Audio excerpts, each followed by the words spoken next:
Bon, c'est officiel, on a trouvé l'endroit le plus typiquement canadien du Canada. C'est ici, on a notre mini cabane.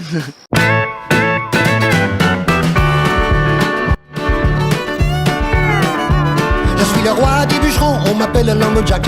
Il y a un vrai phénomène d'un attrait incroyable pour le Canada, de Français qui veulent avoir leur permis de travail pour partir ou juste prendre un an à part et aller dans les grandes étendues désertes.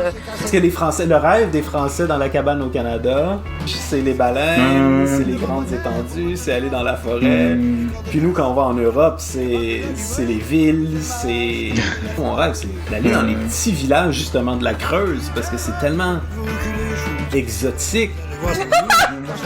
C'est pas simplement l'envie d'ailleurs, c'est le fait vraiment de souffrir une peine et d'être attristé parce qu'on peut pas être ailleurs, tu vois, comme un sentiment qui existe chez tous les êtres humains, une envie comme une soif d'une autre patrie, tu vois. Comme j'aimerais si je pouvais partir là-bas. En vérité, je vous le dis.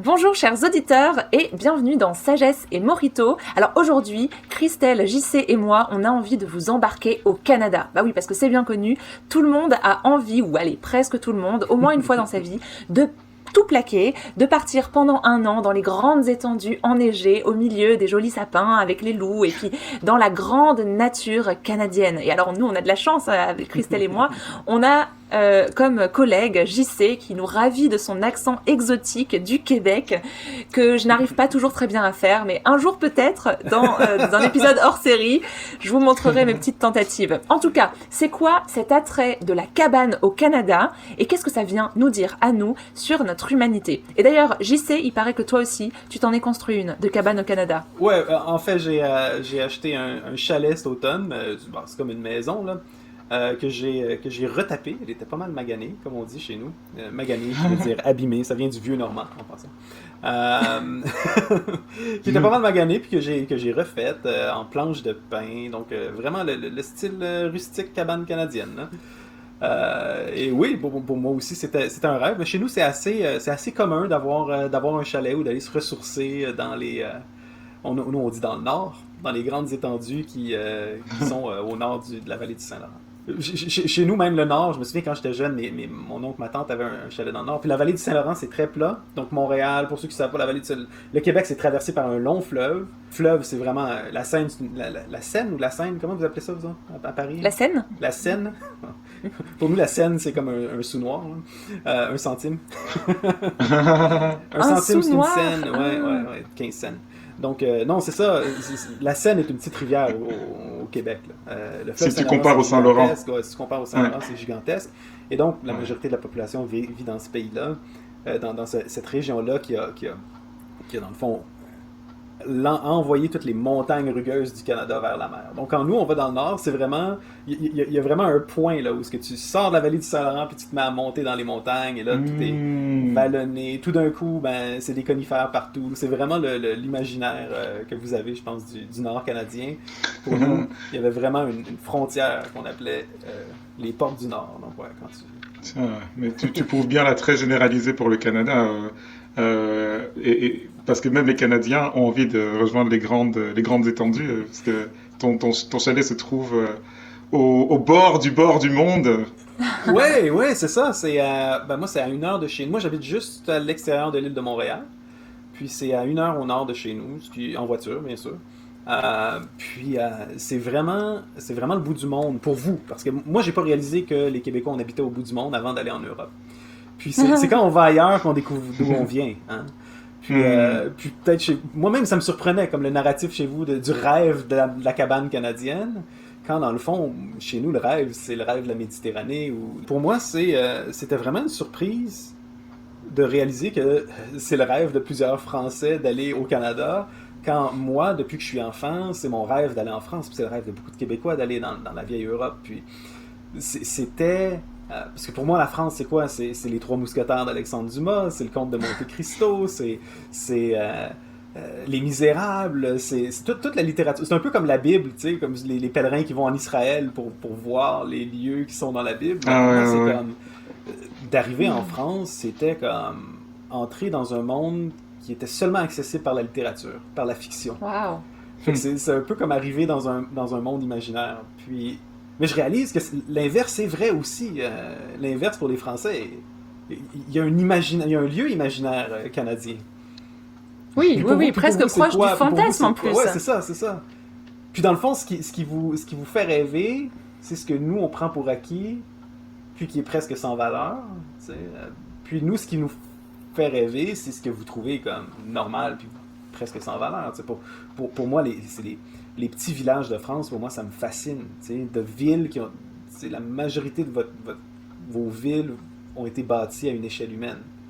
Tu peux marcher... Tu as plein de villages qui existent. C'est la géographie pour vous, les choses sont serrées, les maisons sont serrées, les villages sont serrés, puis en même temps sont tellement sur des échasses dans le temps, sont tellement anciens, tu peux marcher dans des villes qui étaient connues des Romains, tandis que nous, c'est comme si le temps est très très jeune, très récent. Mais ça a commencé au 17e, sont tellement quoi. dispersés. Ouais, ça a commencé au 17e, même là. Je veux dire, l'aventure canadienne, c'est sûr qu'il y a toute une histoire autochtone dans le passé, mais les Autochtones dans la région de la vallée du Saint-Laurent n'ont pas laissé de villes. C'est pas comme au Mexique, par exemple, où il y a vraiment des villes des Autochtones qui étaient présentes quand les Européens sont arrivés. Ici, construites en dur. Ouais. Construites en dur. Ici, même les peuples qui étaient sédentaires étaient semi-sédentaires. C'est-à-dire que les Iroquois, par exemple, bâtissaient leur village pour 10, 15, 20 ans, puis se déplaçaient. Donc, on n'a pas rien, on n'a pas de vestiges, à part des vestiges archéologiques, on n'a pas de vestiges qui datent d'avant le 17e siècle. Et même là, le 17e siècle, on était si peu nombreux au 17e, au 18e, que dès que tu vas dans le nord, ici, l'Assomption, par exemple, où j'habite, ça a 300 ans, ce qui est quand même assez vieux. Mais le village d'à côté, je pense qu'il date de 1910 ou quelque chose comme ça. Donc c'est un pays jeune. C'est un pays qui est plat au niveau de l'histoire puis qui est étendu au niveau de la géographie. Tandis que pour nous, l'Europe, c'est vraiment comme un pays qui est profond, qui est enraciné au niveau de l'histoire, mais qui est tout entassé. Ouais, est-ce que justement pour vous, cet attrait vers le vieux continent, ce serait pas aussi lié à une sorte de nostalgie d'un passé ancien, parce que c'est vos ancêtres qui viennent de là, et du coup, tu te sens un petit peu lié à l'histoire de la France, par exemple, à l'histoire de l'Europe, parce que voilà, tes ancêtres ont émigré, et du coup, il y a cette sorte de nostalgie d'un endroit jamais connu, jamais vécu, mais néanmoins qui habite ton imaginaire du passé? Ouais, je pense, comme je le disais tout à l'heure, c'est comme on a accès à l'Europe à travers la littérature principalement. C'est bizarre, par exemple, le cinéma français est très peu écouté ici au Québec. Je sais pas exactement pour quelle raison. Je pense que les distributeurs français sont, en tout cas, peut-être moins intéressés à exporter les films au Québec. Peut-être que on est plus aligné sur le cinéma américain, sur la culture américaine. Je veux dire, vous êtes influencé par la culture américaine, puis un océan vous sépare. Nous, on est submergé par pratiquement ça. dedans, ouais. Donc, pour nous, c'est presque juste la littérature, tu sais, la littérature classique. Donc, ouais, il y a un imaginaire. Il y a aussi comme un... Je sais pas si c'est une nostalgie, mais vraiment, c'est comme moi, quand je vais en France, c'est comme un peu... comme je disais plus tôt, c'est comme quand tu vas ailleurs, t'apprends à te découvrir, t'apprends à te connaître. Puis c'est quand t'es en contact avec des gens qui sont francophones, qui partagent 80% ou 75% de ton histoire, si on veut, qui partagent la langue, qui partagent plusieurs concepts, mais qui sont différents. C'est quand tu vas ailleurs que tu apprends à te connaître, à te découvrir. Plus sur toi-même, ouais. J'ai l'impression que tu fais écho à un sentiment qui est généralisé. Moi, dans mes années d'études, quand j'étais étudiant, j'ai candidaté, comme on dit au Québec. J'ai candidaté pour venir étudier à l'UQAM, l'Université du Québec, à Montréal. Ouais. Et Ben, j'ai pas pu aller malheureusement parce qu'ils m'ont sorti un mot que j'avais jamais entendu de ma vie. Nous sommes désolés, mais vous êtes bienvenus dans notre université, mais malheureusement le cours est contingenté. C'est ça qu'on m'a dit. Ça veut dire que le nombre d'étudiants était limité, quoi. Et puis, alors le truc qui m'a le plus surpris quand j'ai téléphoné, c'est au téléphone, j'ai dit. Bon, ben, merci pour vos renseignements et à bientôt, merci. Et elle a répondu, merci, bienvenue. Et elle a raccroché. Je lui ai dit, je suis bienvenue ou je suis pas bienvenue? C'est comme ça. Du coup, t'as rappelé direct pour essayer de vérifier si t'avais bien compris. Au moins, t'as pas pris ton billet d'avion en disant, ben, la non, dame m'a dit bienvenue. Oui, c'est ça. C'est seulement après que j'ai compris que quand tu disais merci au Québec, parfois on te répondait bienvenue. Pour dire je vous en prie ou de rien. Donc, ou you're welcome.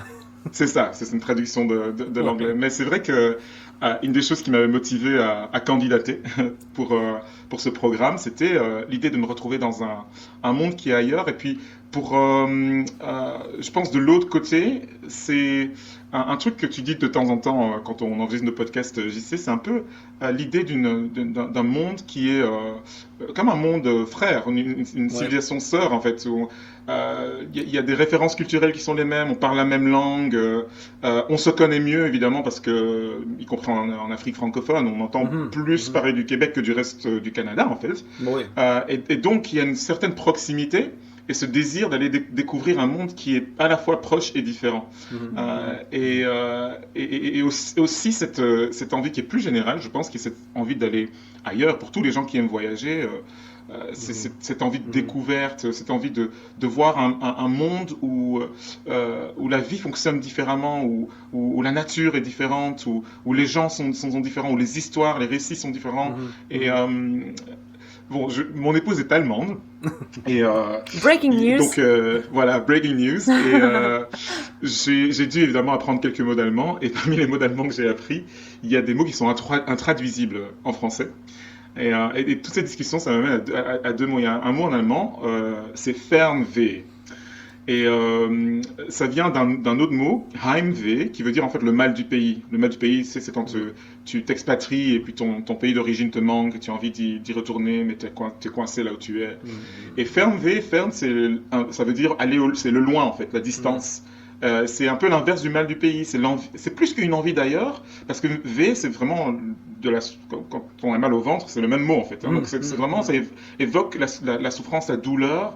Mais là, c'est la douleur à propos de quelque chose qui nous attire et on n'arrive pas. Oui, c'est ça, une sorte de douleur d'ailleurs. C'est intéressant. Ouais, c'est beau. Ouais. Un autre mot, c'est Sehnsucht. Sucht, c'est la recherche. Et Sehn, c'est très difficile à traduire, c'est genre le sens, la paix, le bien-être, et c'est une sorte d'aspiration à un bien-être en fait qui vient ailleurs. C'est beaucoup été représenté dans la philosophie et dans le romantisme, l'art, la peinture, les récits. Et je pense que ça parle en fait de notre nature humaine. Comme toi, tu imagines, tu as un imaginaire du passé quand tu penses à la France. Pour beaucoup qui disent je vais construire ma cabane au Canada ou je vais aller dans une cabane au Canada, c'est un imaginaire d'un ailleurs, peut-être même d'un avenir, mais qui attire et qui attire, je pense, tous les êtres humains. S'il y a des mots qui sont développés pour parler de ça, c'est que en nous on a comme un attrait vers une patrie où les choses sont comme elles devraient être, où les choses sont comme elles sont comme elles nous parlent, tu vois. Mais vous savez, ça me fait penser à l'auteur C.S. Lewis. Il est assez connu voire très très connu pour les Chroniques de Narnia.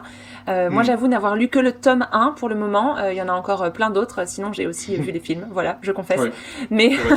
Mais j'ai lu le tome 1, d'ailleurs, il y a à peine quelques mois. Et je trouve ça fascinant parce qu'il nous emmène dans ces mondes de l'ailleurs. Et en fait, il crée toute une fable pour parler du christianisme. Lewis n'était pas du tout chrétien. C'était même un athée convaincu, qui a décidé de faire des recherches sur la foi chrétienne. Son père lui-même était vicaire, il travaillait pour l'Église d'Angleterre, et Louis était vraiment fondamentalement anticlérical, mais il avait une poursuite intellectuelle, une recherche de chercher à comprendre, qui l'a fait s'intéresser au christianisme, et il raconte que malgré lui, il a fini par y croire, parce que devant tant de preuves, selon lui, il s'est dit que en fait, il n'avait pas d'autre choix que d'y croire. Et donc donc il s'est converti malgré lui, et ensuite il a écrit énormément de livres chrétiens, et il développe dans certains de ses livres des sortes de défense de pourquoi croire au christianisme. Et il a développé notamment ce fameux argument du désir. Il dit, en substance, que l'être humain est plutôt bien fait. On a en général des désirs pour quelque chose qui existe. Donc si on a super faim, c'est parce qu'il existe quelque part de la nourriture pour venir étancher cette faim. Si on est capable de ressentir la soif, c'est parce qu'il existe de l'eau et qu'on peut boire. Et il fait une série, je vous laisse imaginer, vous les auditeurs, une série de besoins essentiels qu'on a. Et en général, c'est parce que ça pointe vers quelque chose qui existe. On l'a pas nécessairement tout de suite, on n'en a pas nécessairement l'accès, mais ça existe quelque part. Et il fait le lien avec cette sorte de nostalgie, de mélancolie, et de tous ces mots allemands, Christelle, dont tu viens de nous parler, pour cet ailleurs, pour ce monde où les choses sont comme elles devraient être, et pour cette quête d'éternité. Et il dit, mais si les êtres humains ont été capables d'inventer une vie après la mort et une éternité, et d'avoir ce désir pour ça, c'est comme la nourriture, c'est comme l'eau, c'est parce que ça existe. Je trouve ça assez fascinant comme argument. Alors on peut en débattre, on est d'accord ou pas, mais je trouve que ça rejoint un petit peu peut-être ce dénominateur commun entre vouloir partir vers la France quand on est aux Amériques, ou vouloir partir vers l'Amérique quand on est en Europe, ou en tout cas vouloir partir vers un ailleurs qui nous semble tellement mieux et répondre à des aspirations tellement plus profondes. Est-ce que ce serait pas la même chose dans notre quête spirituelle ? Moi, ça me fait penser à un propos que j'avais entendu pendant que j'étais étudiant. J'ai des cours d'anthropologie culturelle et sociale. Et le professeur avait, dans un chapitre sur les croyances des populations traditionnelles, il avait expliqué comment, dans des populations comme en Océanie, ou en Afrique subsaharienne, ou en Amérique latine, les sociétés s'organisaient autour de récits qui parlaient d'un monde, ce qu'il appelait les arrière-mondes, c'est-à-dire le fait qu'il y a, au-delà de la réalité visible, ces populations croient et vivent selon la réalité qu'il y a un monde invisible, et que un des buts de la vie et de la société, c'est de pouvoir être prêt pour vivre en harmonie avec ce monde invisible vers lequel ils peuvent aller. Alors pour certaines civilisations, ça se traduit par le voyage, notamment en Afrique de l'Ouest, il y a beaucoup cette tradition, au Sénégal par exemple, ou au Mali, de faire un voyage, non seulement pour découvrir d'autres contrées, mais pour se découvrir soi-même et pour mieux comprendre le monde qui est derrière. Ça un voyage initiatique, exactement. Qui est pas du tourisme, là. C'est pas juste voir des Non, choses c'est pas du tourisme. Non, c'est ça. C'est l'idée que le voyage nous aide à réaliser que au-delà c'est un peu comme si on était illusionné par notre réalité quotidienne, en fait. Et que il faut s'extirper de sa réalité quotidienne pour considérer les choses qui sont vraiment importantes. Les moines, dans la tradition chrétienne, avaient aussi non seulement des pèlerinages, mais ils avaient cette discipline de marcher, en fait, de marcher pour méditer sur les vérités les plus importantes de la vie. Et je pense que c'est une des réponses à cette soif. Il y a quelque chose que le professeur disait aussi, parce que, bon, en tant qu'étudiant, on disait oui, c'est bien tout ça, évidemment en Occident, c'est bien tout ça, mais bon, c'est faux, ça n'existe pas, ces arrière-mondes. Et il a une réponse qui m'a toujours frappé. Il dit, mais en tant qu'anthropologue, on ne se pose pas la question si c'est vrai ou c'est faux, mais on se pose la question qu'est-ce que ça représente en fait, quel effet ça a sur ces populations. Et donc, ça éveille ce que tu dis là sur C.S. Lewis, ça éveille cette réflexion que si l'être humain a ce désir d'un ailleurs, alors c'est aussi une invitation à poursuivre ce désir et voir où il mène. Et certainement en tant que chrétien, c'est des pratiques spirituelles que moi-même j'ai expérimentées. Tu vois, le fait de se mettre en mouvement, le fait de partir en retraite, le fait de méditer quand tu marches, etc. Et c'est vrai que bizarrement, ça touche une dimension de qui je suis que j'arrive pas à éveiller si je reste chez moi ou dans mon quotidien. Donc parfois, il faut faire cette démarche initiatique de se dépouiller de ce qui peuple notre quotidien et s'éloigner pour s'inviter dans l'arrière-monde, en fait, qui peuple notre réalité et auquel les Occidentaux ont du mal à croire. Et c'est pas du tourisme, c'est pas cette notion de simplement avoir des expériences ou voir des choses ou connaître des gens, c'est presque un exil volontaire. C'est comme puis ça reprend un peu ce que tu disais par rapport à ces mots allemands. Il y a le mal du pays, où quand tu es involontairement en exil et tu veux retourner, puis là c'est l'envers de ça, c'est que tu es mal dans le pays, puis il y a presque un retour mystique. Dans le sens que comme l'exil, c'est pas juste aller vers le nouveau, c'est retrouver quelque chose d'ancien. Puis peut-être que la subjectivité canadienne, en tout cas comment je le vois, c'est qu'il y a quelque chose de révélateur dans le sens où je crois que pour les Européens, d'aller au Canada, c'est comme quitter la mère patrie pour aller s'exiler ailleurs, à l'étranger, à l'extérieur. Tandis qu'il y a quelque chose, c'est comme dans l'Ancien Testament, à un moment donné, Israël est exilé à Babylone, est capturé, puis envoyé ailleurs. Puis t'as ces gens-là qui sont à Babylone, puis qui ont le désir de retourner, de retrouver les racines, de retrouver ce sens-là ou ces points de référence-là qui sont, qu'on le veuille ou non, qui restent inconscients dans une culture. C'est comme tu parlais un petit peu plus tôt, c'est comme les besoins, les désirs qu'on a révèlent un environnement originel dans lequel ces besoins-là se sont manifestés. Donc si on a besoin d'éternité, à quelque part, il y a cette sensibilité-là. Puis je pense que c'est ça qui est vraiment intéressant dans le podcast, dans cet échange-là entre nous, c'est on est capable d'avoir une image plus complète de nos aspirations, de cet environnement-là, en comparant cette expérience américaine, l'expérience française, puis l'expérience un peu africaine-belge aussi que tu as, parce que t'es vraiment belge, mais beaucoup de ton imaginaire est constitué d'Afrique. Donc il y a quelque chose où à travers cette rencontre-là, on peut apprendre à se découvrir et à se connaître. Je me demande si une leçon qu'on apprend au travers de cette conversation, et c'est vraiment éclairant de pouvoir la voir, c'est super intéressant.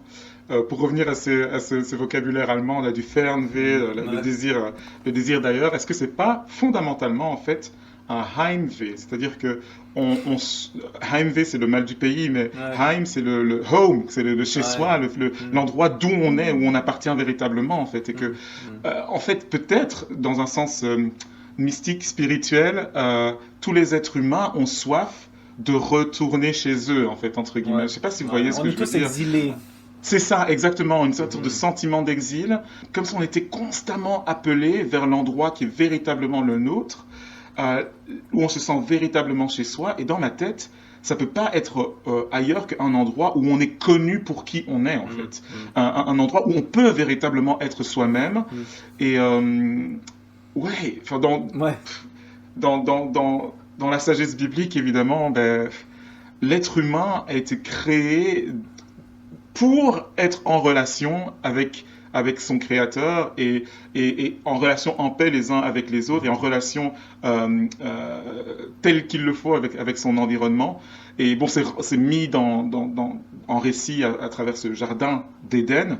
Une sorte de paradis perdu, hein, ça se retrouvait dans plusieurs civilisations et religions, mais fondamentalement, est-ce qu'on n'est pas tous appelés à retrouver le chemin vers l'endroit d'où on est vraiment, vers la relation d'amour, de paix, d'accueil, de bienveillance, de bien-être qu'on peut véritablement trouver seulement auprès de Dieu.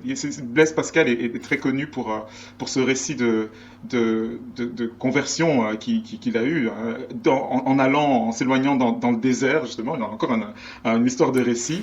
Et cette nuit, feu, c'est ça qu'il écrit. Donc il a rencontré Dieu en s'éloignant dans le désert. Et il est connu pour cette phrase connue que dans tout cœur humain, il y a un vide. et ce vide a la forme de Dieu. Ça, c'est une bonne pensée spirituelle, je pense. Alors en tout cas, chers auditeurs, on vous avait promis un voyage au Canada. On est aussi passé par l'Allemagne et son champ lexical du voyage. On est aussi passé par le Jardin d'Éden, qui quoi que ce soit qu'on puisse avoir comme image derrière, et peut-être une invitation à l'exil ou au retour à la maison. Dites-nous où est-ce que vous avez envie de voyager et où est-ce que vos recherches spirituelles aussi vous amènent. N'hésitez pas à commenter, partager et puis rentrer en contact avec nous aussi. On sera plus qu'heureux de continuer la conversation avec vous. En tout cas, bon voyage. It is like a finger pointing away to the moon. Merci d'avoir été avec nous pour cet épisode de Sagesse et Morito. Abonnez-vous à la chaîne YouTube, retrouvez-nous sur toutes vos applis de podcast préférées et sur les réseaux sociaux. Et pour rejoindre la conversation, rendez-vous sur imagodei.fr.